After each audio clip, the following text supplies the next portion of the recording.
I'm real pleased to welcome to Kenversations Denny Carleton. Denny has really been one of the more distinguished long-term musicians in Cleveland with quite a diverse range of achievements. I mean, from British Invasion to punk to spiritual music, and everything in between, and significantly probably carrying fans from beginning to end, and not alienating people with what you're doing too badly at any point. I don't think too badly. Yeah. So it's a pleasure to have a Cleveland music legend here to speak to me. That's right. I love doing this, and I like how you do the interviews. The one I saw, which was well, thank you. Thank you very much. Well, a big part of my talks is it's not just about the music.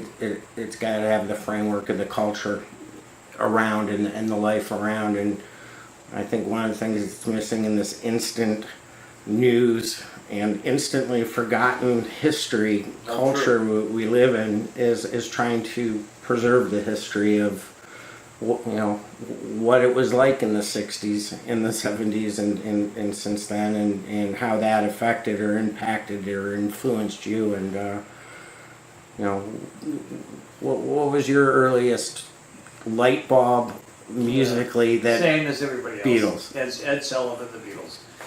And when I think Deanna Adams said that everybody from the 60s says that, and it was true. I saw the Beatles on television, and I wanted to start a band. I had a friend named Larry Tomzak, who was the drummer of the Lost Souls. He had the same feeling, and so we went and took lessons at Soldiers Music on East 185th, and within 9 months, there's about 5 or 6 of us were good enough to have a band. And I've been doing music ever since. That was in 1965, 64 when we took the lessons. And some of my memories were like, when I first started, was I really liked to, I used to practice in front of the mirror, which I found out is somewhat common. And I would sing I'm a Loser by John Lennon. And I remember specifically, I never even had the nerve to ask my parents for a turtleneck. So I took my white shirt, turned it around backwards when Mel was home, so I looked like the Dave Clark 5. So that was my musical start.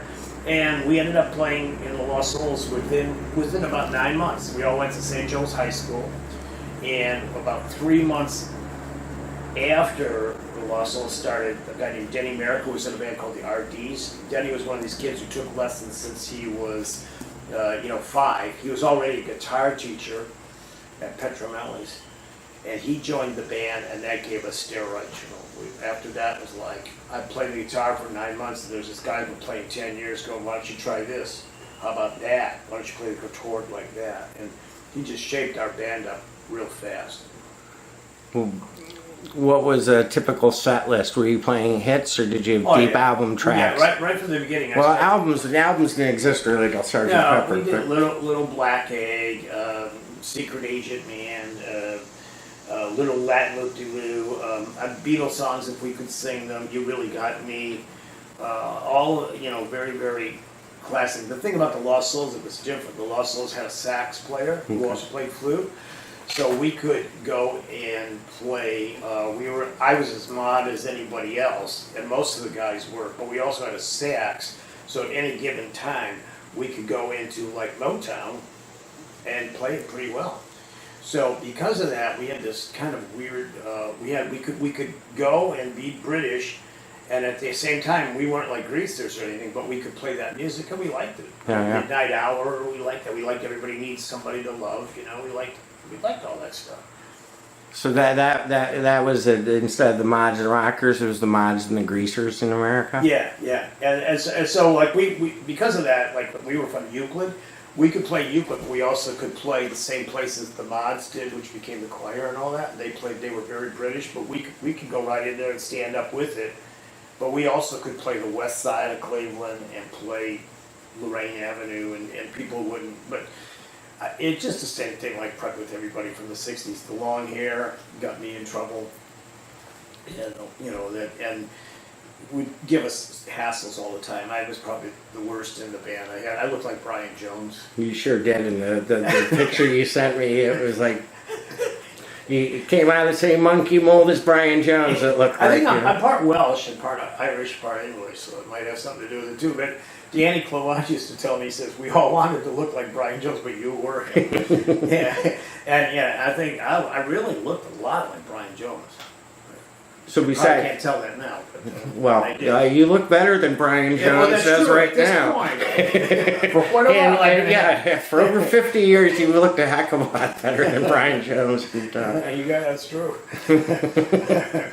so besides the teen clubs, what was your guys' Well, back then, Catholic parishes, COIOs, had dances. And so, like, there was a lot of Catholic parishes back then, and they all had dances. And they weren't, like, religious dances, they were just dances. And youth dances? Youth dances. Yeah. And they just thought it was fun for the kids, I guess. And they had the KSC halls, and then I started playing the Chesterland Hullabaloo's, too. So Right. when I grew up, there was probably maybe 15 to 20 to 30 different places to play every weekend. What time did bands play at the teen clubs? That's a good question. I don't remember that. I think we were done by 10 or 11. Oh, that late. I don't remember. I had for some reason just thinking they'd throw them at 4 o'clock to make sure that the kids weren't out late or something. Because I know it was dark, like maybe 9 or 10. Okay. I mean, but it was big in there. I mean, that was as I say, if you can imagine, almost every Catholic parish in Northeast Ohio having some sort of teen dance. I played them all, and then also the Hullabaloos. There were 5 or 6 Hullabaloos: Menor Hullabaloo, Chesterland Hullabaloo, Lorraine. There was even one in Erie, Pennsylvania. Someone brought up a teen club in Lorraine. Or a place that the Raspberries played on Lake Erie in Lorraine. Do you know of anything that could have been? No, I know the Lorraine Hullabaloo, and there was Armories. Yeah. I played Chagrin Armory. Yeah. I have a James Gang tape from the Chagrin Armory. I played Chagrin Painesville Armory. I played, and I think there was one in Elyria. I think we opened, the Lost Souls opened for the Music Explosion. Wow. Dance, yeah. Yeah. And then a little bit of soul. A little bit of soul. Well, what would you guys get paid for gigs back then? Probably the same wage you do now for certain bands. Probably about $200. Which maybe $250. Shoot, which is like $700 in our economy or something now. After I was when I was a junior in high school, I went to St. Joe's, which was money-wise the same. Junior and senior, I paid for my own high school from my income from playing in bands. Congratulations. Yeah, I mean, but I didn't think anything of it. I thought, well, that's the right thing to do. I'm a child of Depression-era parents, and so, yeah, okay, that's cool. I'll do that. I felt pretty proud of myself. I didn't even think I felt anything. I just thought I should do it. It would help out. I used my paperette money to pay tuition in college, so I know what you're talking about. Yeah, it felt good. But I mean, I was just saying that you could I was making a living by the time, I think of that. It was a real, when I got out of bands for a while in the 70s, it was a real crash down to figure out, well, what do I do? I have no skills besides I just play this guitar, I got out of bands for a while. Yeah. And that was really hard to figure out how to, but it was the 70s, so that was a weird time anyway. Well, were your parents supportive of you playing music? And yeah, I had great parents, and my mother actually made a lot of the outfits. If you see any of these frilly, crazy outfits that I had one that looked like Austin Powers. I had one with an American Eagle shirt and Nehru jackets. Not only did she make my shirts, and my Aunt Mary Catherine sewed them, my mom designed them. Not only did she make these shirts and these outfits, but she started making it for the other guys in Lost Souls, and she even made one for Jim Bonfanti in the choir. And they were these British or these Indian Nero things. Sure. Nero jackets. Right. And the most embroidered coming down like this. The one I have that is, I still actually have it at home, but it doesn't fit right. Is an American Eagle on the front. And that my mom made that. So my mom was awesome. She taught me a lot about how not to be a crabby old person. She just would sit there and listen to the kids and talk to us. And I know you're not bad kids, even though you look freak, And we're talking the Lost Souls, the choir. We're talking about Brian. Brian Sands, you know, and we were weird by then, you know. We not weird, but we were going farther out, you know. And my mom saw every style of person come through those doors, every extreme you could imagine, and she just tried to like, hey, you kids are good, you know. It's a good thing, you know. It's a little Jane Scott in her, you know. That's how Jane Scott kind of was, you know. Jane was awfully, like, I won't say motherly, more like awfully auntly, you know. She was auntly. Yeah. But my mom, I've heard many kids tell me that, and many adults now, they remembered so much that my mom, and my dad too, but it was my dad was like working the odd shifts and stuff like that. But my mom was, really great. What did your dad do for a living? He was a blue collar guy, and he would work in factories, worked at Lincoln Electric, worked a lot of places, and he had a lot of problems. He'd work, and then he'd get laid off, and then he'd have another one, and then he'd get laid off. And we were lower middle class Cleveland, 185th Street area, basically. Mm-hmm. Not real bad, but I never knew I was lower middle class till I went to Tri-C, and I had a sociology course. Until they tell you there's a problem going on, you don't get it in your head. Fine. You think about all these concepts that are brandished around now in the social media. Yeah. Ignore what people say or do and prove yourself and take personal responsibility, and stuff will probably work out pretty darn well, you know? Yeah, I agree. So, they didn't prepare us in high school or college for this world we live in today. So every musician I talk to, we bring up the inevitable. Were you in it for the girls or the music or both? And mine was probably a little bit different. I was in it for. I really think I was in it for the music, and I was totally startled when the girls liked me. I went from being a baseball card collecting kid, and in Class F, I told my manager, play me or trade me in baseball. And I was 14 going on 15. By the time I was 16, I was in the Lost Souls, and girls liked me, and they looked like young women. And it actually confused me a little bit, because I couldn't comprehend how Joyce, who looked cute and beautiful and everything, liked me. Like, she likes you, you know. I was a little kid in a teenager's body, you know. So for me, I was shocked by it. I was totally shocked by it. I thought the girls liking me. So I don't think I went into it for that. I just liked that music, but then it was a good benefit. After that, I got into it. How long did the last Souls last or go on? We were from 65 to 68, and we during the time that we were together, we played. We opened for some pretty old sounding bands. We opened for Bobby V, sure. The Shangri-Las. We played on the same bill as the Lemon Pipers, the Poor Girls. That was a Cleveland band. Okay. One of the. Were they a sock hop kind of? I think so. And somehow they got on this band. But we played the Cleveland Stadium, and I remember it was like the next band to play were the Beatles. It was the week before the Beatles came to the Cleveland Stadium, and we played, and we were done, and then that was all happening, and we walked out of the dugout because we were in one of the dugouts. We walked back to like these dressing rooms, and a mob of girls chased us. And you won't believe this, ladies and gentlemen, but I got afraid. It wasn't like, this is great. It was like, they're going to kill us, you know? And we ran, Lemon Pipers and everybody, we just ran. We were all dressed in capes and all kinds of crazy outfits, you know. We just ran, and it was like a stampede. These girls were going to crush us as we got into the door. And then we all just sat there like, wow. That was really something, but that was in a way it sounds even now I can remember how frightening that was actually. Now I don't know. You've blown my mind a little bit, because I always thought the first Cleveland Municipal Stadium concerts were the Beatles. What happened at the stadiums before? Oh, they were. I played at the concert. Yeah. You just said that. There was. I don't know what it was called, but it was the Lemon Pipers. The Lost Souls got thrown in there somehow, and Poor Girls and. I thank you. I always thought Beatles were invented like stadium rock shows.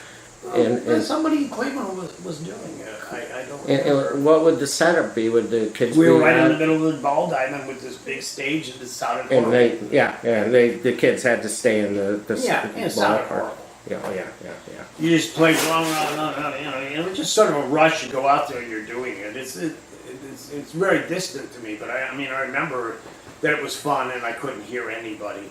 And I knew some of the guys in the band were more frustrated with that than me, So Lost Souls, did they get out of Cleveland? Lost Souls, this is kind of a standard thing for me. We were like blue collar kids with blue collar parents, and our manager was our ex Little League coach. So we didn't know what we were doing. We were in the choir, they had Ray Taylor, they were connected because they got the Roulette records and the Canadian American. But we just didn't know how to do it. So we had a really good demo that we made. We did some good recordings. We had my writing, and Denny Merrick and Chuck McKinley wrote really well. And we went and recorded stuff, and that basically nobody heard it. One day I played those tapes in the '80s for Tom Fallon. Sure, from the New Salem Witch Hunters. Sure. Yeah, and he goes, "You got to put this out." So I was doing Green Light Records at the time in the '80s, and I put out The Lost Souls. And it got reviewed by Richie Unterberger, and then it got people liked it on college radio in the '80s. So that was kind of cool. I knew that people liked the Lost Souls in the '80s, and so we got played on a lot of radio stations. Were there tapers back then? Did you know people taping shows? No, Denny Merrick has a lot of live tapes, and a lot of those things have been out. There was Lionheart Productions a couple of years ago from Chicago put out a Lost Souls CD, which, is really, he did really well, and he would let me settle.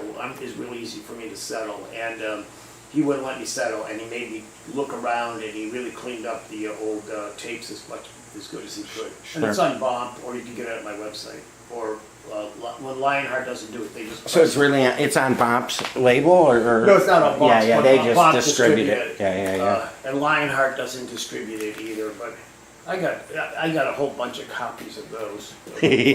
Don't we all? Yeah. But that's a nice CD. It has a 32-page booklet. It talks about everything you want to know. Lost Souls just had we went for a while, and at some point we got we wanted to do our own music. Yeah. The one thing I keep thinking of to mention is the minute I got in bands, I started writing songs. So like when I was 16, had my guitar 3 months, I started writing. And I remember doing my first song, I Want You. It was like, I want you. Almost like the Kinks song, yeah. I got you? Or, yeah. I feel blue, you say to me, you can't see. And at the end of the song, and I go, now I see you don't like me. And I came off the stage, this is like maybe my first gig or second gig, and he goes, that I don't like me would sound better if I said, you don't love me. And I said, I'm 16 years old. I don't like them yet. They don't like me. They don't love me. I don't love them yet. So I think that was the beginning of me being a songwriter, It was like, no, that's my song, What was your writing method? Was it always write words and then put music, or vice versa, or either? I always wrote words and then put music out of my heart, and then as I've gone on, probably because of survival and because I've lasted as long as I had, and then I got to make a living teaching the guitar, I've gotten to be a lot better acoustic guitar player. I'm a lot better guitar player than I used to be, and I started noticing that more people like my guitar work than they do my lyrics. Mm-hmm. And my concepts. I always thought I was lyric concept guy, when I actually got old enough to think about it. And I found out that more people liked my guitar work. And so I've really tried, as I write more and more now, to make sure there's a musical bed to it, and there's a riff, and there's stuff where I play guitar. But I didn't even think of that when I was like 16 or 20 or I don't know. That came like later because I just survived playing music for a long time. Yeah, yeah. For a long time, and so you teach guitar 20, 30, 40 people a week, and you got to keep ahead of everybody. You start just getting better. Sure. Well, I just got a lot better on guitar. So And I didn't even know that. I was like sort of the girl in high school that's heavy set, and then all of a sudden later on she thins out. You're good on guitar. Oh, yeah, whatever. I'm not Denny Merrick. I'm not Randy Quillan. I'm not Al Goldlacar. I'm not. No, they're the guitar guys. I'm the bass, second guitar, ideas, vocals. But at one point, I started to realize that I had just gotten better. So which bands during the Lost Souls era that you were playing on bills with, or maybe even going and seeing on nights off, who stuck out to you in that period? Well, my favorite back then, I think for a lot of us, were the Mods, who became the Choir. Yeah. They just had that whole 60s thing, but my goodness, I mean, you got the scene in the 60s. You've got Glenn Schwartz, you've got the James Gang, you've got Circus, you've got Michael Stanley, you've got the Mother's Oats, you've got Damnation of Adam Blessing, you've got Eli Radish with Tommy Foster and Danny Sheridan, you got Phil Keaggy and the Glass Harp, you got, the Cyrus Erie with Eric and Wally Bryson. Come on, that's off the charts. So was it graduating that broke up the Lost Souls, or what happened? Well, we went junior, senior, and the first year of college for everybody back then, and the Lost Souls. Everybody seemed to go in a different direction. I was fixated with music. I'd stay home and study, and they'd go out and have a few brewskis. Not that I haven't had a few brewskis in my time, but I did not do that then.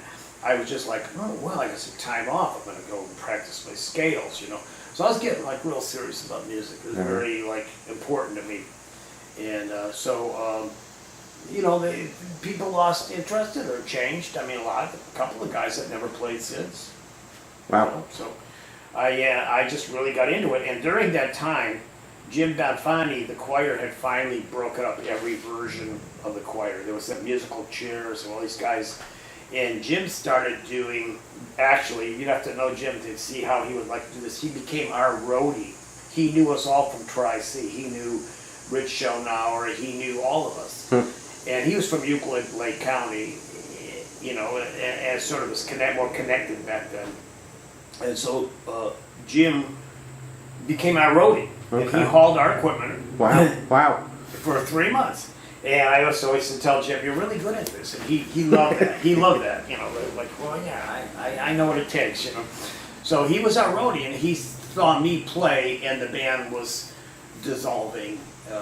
We went into all originals, and we had played everywhere in Northeast Ohio, and we did all originals, and we were like, we had some that sounded like the Mothers of Invention and crazy stuff as well as the poppy stuff, and we just go out and play it. We just play songs people didn't know, and nobody relate. They didn't relate to it. They got ticked off, and we would get, we had nobody liked it. We had songs that weren't danceable, and all of our jobs started going down, and that's what we wanted to do. We had nothing to prove locally. Right. And it was just a natural thing. And so then I was asked to join the Choir.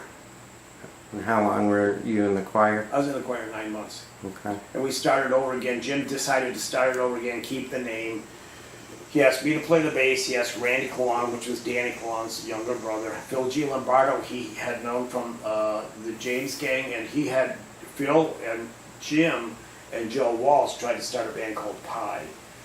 I don't know what they were going to add to that, and that didn't work out. And so Jim knew Phil, and Kenny Margolis had sort of become a member of the Choir somewhere along the line.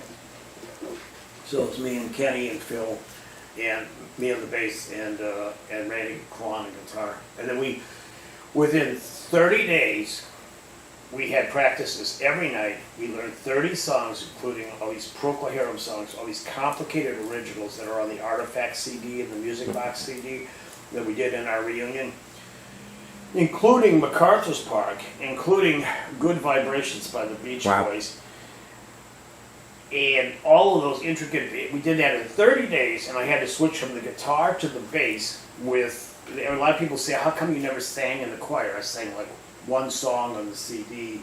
It was out.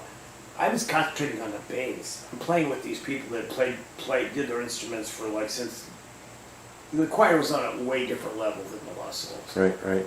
Is actually sort of quite stressful for me. It was very, I was used to the neighborhood band, doing whatever I wanted, and they were happy that I did it. And all of a sudden I was in this band, and this band was, it toured, and it was the choir. Now, did your version of the choir tour, or was it? No, we played regionally. We played like in Cincinnati, some place called the Black Dome, and we played regionally, but we played locally. We played every Sunday at Deepoo's downtown. Sure. And we played all of the hullabaloos, and we basically couldn't get past Eric Carmen and Cyrus Erie. They were like the top band. And I mean, back then though, man, you'd give anything for that. We would still have 400 people at our thing, but they would have 700 people. Right. And they were more popular. And the Cyrus Erie, but the Cyrus Erie might have done 2 or 3 originals a night. They probably wrote, but we did 15. Right. Half of our set was original and weird. I mean, progressive. You know, and so it was kind of a challenge. We did pretty good considering that. So you were talking like what, 67, 68? That was 68. Yeah, Because yeah. 65, Lost Souls were 65, 66, and 67 into 68. Okay. So that was like the end of the school year, kind of like we broke up. Or we were breaking up. You know how bands break up. You know, like pretty soon. It's sort of like anything breakup you've got. They're never quite clean. Yeah. So you're there, and it's like, well, we got one more gig. We got to do it. I don't feel like doing it, but we got to do it. So, but then that September, the choir started. Within a month, we were playing. Mm-hmm. So that lasted about 9 months. Mm-hmm. And we were pretty popular. We made a record, which ended up being the Artifact re-released record. A demo which was not accepted by anybody, and then Eric Carmen asked Kenny Margolis and Randy to join the Cyrus Erie, and that was a musical merry-go-round circus too, you know, because people were in and out of those bands. So those guys got in the band, and when Jim was going to start the choir again, and I was kind of like the odd guy out. I wasn't a leader. I was kind of passive. It was the only band I was ever in where I wasn't like, hey, this is what I think. You know, I was just like, I get this bass, you know. And so that was it. So I was out of the choir, and within probably, just a couple days, Brian Kinchy called me up and asked me if I wanted to join Moses or start a band with him. Yeah. Fill me in on Brian Sands, if you would. Well. Brian, so after I was out of the choir, I was in, Brian Sands asked me to, Brian Kinchy or Brian Sands, he changed the name to Brian Sands, asked me to join the band. And he was a 17-year-old kid, and I was maybe like 19, maybe 20, 19 and a half, 20, something like that. That's a big difference back then. Yeah, 2.5 years, yeah, it was actually. He couldn't get drafted, and 2.5 years, 2.5 years difference pretty much with me and that whole band. And Brian was a real interesting character. He was like a vegetarian, and he wouldn't even eat food that wasn't, if it was in a can, he wouldn't eat the food. You know, not this boy. I'm not gonna have any. No, you know. And he, you know, he was into very much into health. Kind of really ahead of his time in that way, and but he really liked Federico Fellini. He liked art, and he liked Salvador Dali. And you know, sometimes people ask, "Well, how in the world could you be in the Pagans or be in these bands?" Well, you know, I was pretty creative. I had the imagination thing going, you know. So for me, it was just like, "Wow, this is really great," you know. So I think I probably got into all of that way more because of him, but I had another friend, Gary Stoyer, who was very avant-garde and artistic and went to Cleveland Institute of Art. So I always had that kind of in me, but Brian just was off the charts with it. And so Brian was into avant-garde and theatrics. And So we first started our first band. He asked me to be in the start a band, and so we got this Chris Kameroff and West Side and Jay Brick, and then we tried out someone I knew from Lake County named Dave Alexi, and so that became the first Moses. That lasted about 3 or 4 months.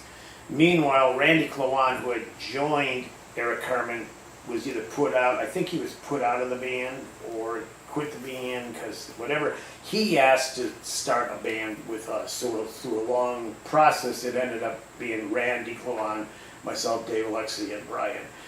And Brian, because of this surrealistic aspect and Fellini, and he liked The Mother's Invention. He liked David Bowie. He liked Captain Beefheart. I don't even know if David Bowie was even around then. I think he was starting to come out. And Brian was David Bowie's first. He was the fan club president of David Bowie 9 months before David Bowie came. Wow. Okay.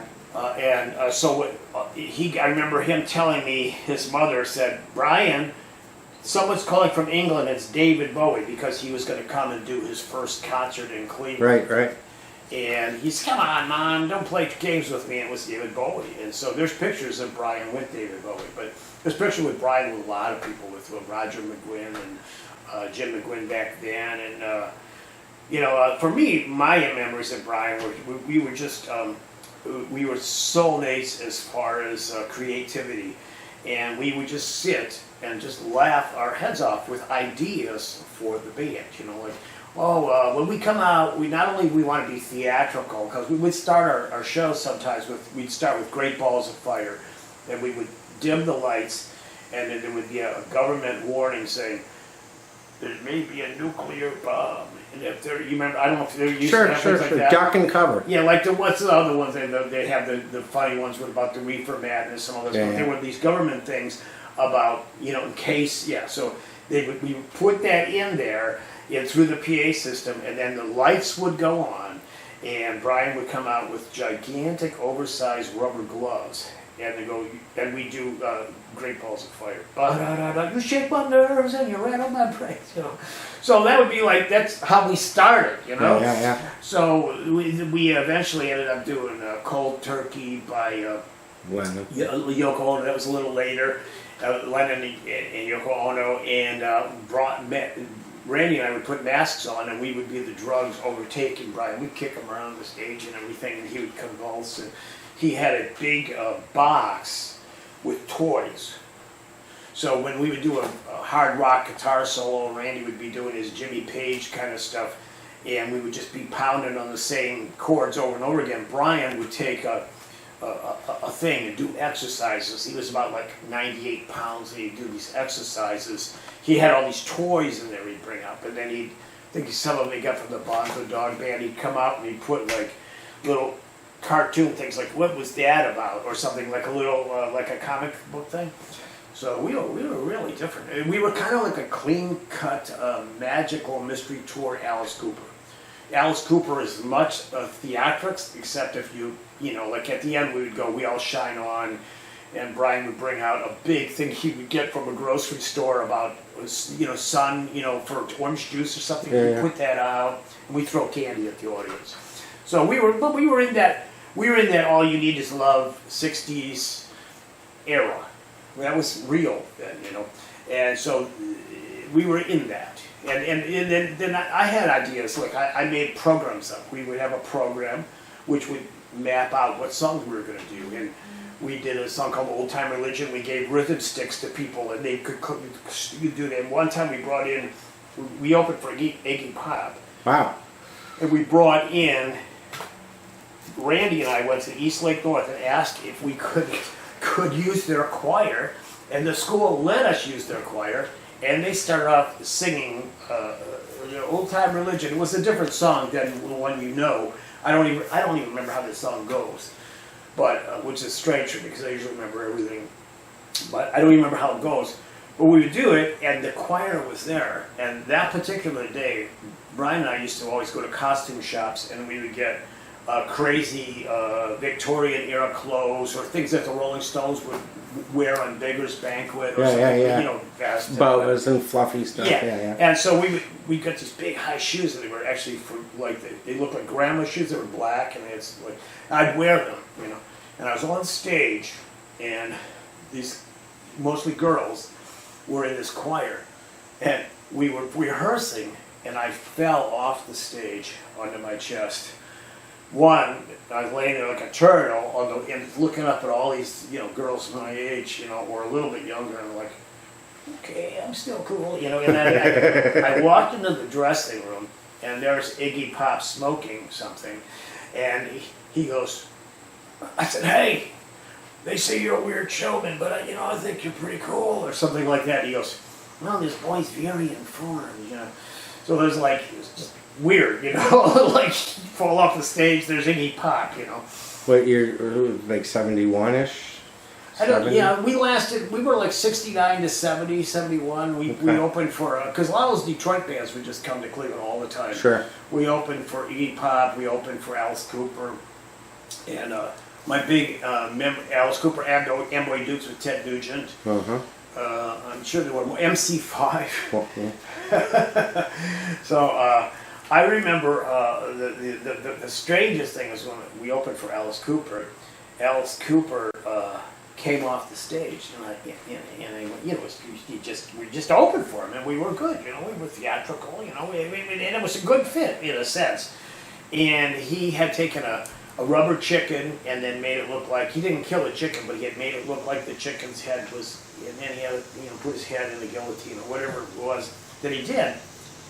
And I said, wow, that was really some show. And he goes, you know, I'd like to get people into that place beyond their predisposed mechanism and defense mechanism so that I can get into the inner fabrics of the heart. And I go, you just try to cut a chicken's head off, you know. And this coming from a minister's son. Yeah, and he was saying all this, and it was like, you know, and so later on when I saw Wayne's World, when they said in the movie, I heard you played Milwaukee, he said, oh, it's actually Milwaukee, which is from the Indian translation. I go, that's an inside joke. That's what this dude is like, you know? And so that was pretty amazing, really. The Alice Cooper thing. But Moses was an incredible band. It was, and there's a lot of people, combination of the good vibes of the Kinks, the Beatles' Magical Mystery Tour with crazy theatrics. Randy Clement played a great guitar. He played like kind of like a Jimmy Page with a lot of echo. And Dave Alexis was just this real hard drummer. And I played bass. And we did a lot of my songs, mostly my songs. And then Brian's songs were always the most theatrical. His were great. He did one called Shock Treatment, and he had an Albert Einstein mask, and he would put it on with a theremin. And he just, all of a sudden, was shock treatment, let me go. John Lennon, picture John Lennon, shock treatment now, shock treatment. Really great vocals. And then you go, you can really play that thing. And that was great. You know, we had a couple songs that we did. We did Cold Turkey to try to get kids off of drugs. We found out later everybody got high to watch us. So Moses was awesome. Did Moses get out of Jerusalem? Well, Moses ended up, we actually, one time, Moses too also, which was one of my ideas, we rented a bus, and the girl that helped us organize, we happened to leave her behind to go to Erie, Pennsylvania, and we did call it the Magical Mystery Tour Bus. So we actually rented a bus, a local band rented a bus to take 40 kids to Erie, PA to see us play. But Moses, yeah, so what did you say? Well, did you get out of town? Did Moses tour? That's what you're going to say. Yeah. Moses, Otto Neuber managed us for a while. That's how we got, he ran the Menor Hullabaloo. Okay. So he gave us all these opening gigs. We didn't get really paid for them, but we got those great experiences, which it feels okay. And, but one day I saw one of the bands like Freeport Express. Kevin Raleigh was in that. He ended up being Michael Stanley's keyboard player. He was in that, And they had some kind of a thing where they did something in Pittsburgh, and I saw this guy named Paul St. John, Hey. Rich Angler. So I called them, and it was a 412 number, and they ended up booking us for many Pittsburgh jobs. We had this choir, the Moses was definitely a Cleveland band, and we had this tie-in to Pennsylvania with Pittsburgh. We played many things in Pittsburgh. We played Shady Side in front of 15,000 people, which was I remember it was Sure, sort of sure. a college district. Yeah, it's sort of like Coventry. Yeah, and there was some place that we played, like it was like right around a college or the art institutions there, and it was an outdoor concert. It was like a bunch of people. We would go there, and we would play Wednesday, stay overnight, and play Friday and Saturday. And I remember the thing that really soured us about it. We used to get $350, and the guy would take 15%, so we would get $275 or something a night, which was, if you really think about it, it was really a lot of money back then. Yeah. Maybe a couple $100 a piece for just being kids or young adults, really. So we go there, and one guy, this guy, I think he was loosely connected to Tommy James of the Shondells. I think his name was Matt. Connected is a bad term with Tommy James. Well, somehow. So he ended up saying, you guys, I can't have you play here anymore. I just can't. I can't afford the $750 a night I have to pay you. We thought we'd get $350. Yeah, he was The guy getting was- more for booking the show than you guys were Somebody was playing it. skimming some money, and it wasn't Rich Angler. Don't worry about that. What Pittsburgh bands were you playing with?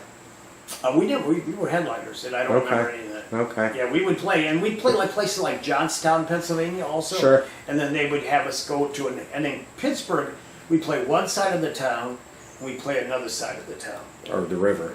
Yeah, so we go bum, bum, and so we'd have like a half an hour concert, and we'd go somewhere else a half an hour concert. Yeah. The one thing I want to tell you, this one funny story when I was in Moses, there was this sort of underground kind of guy.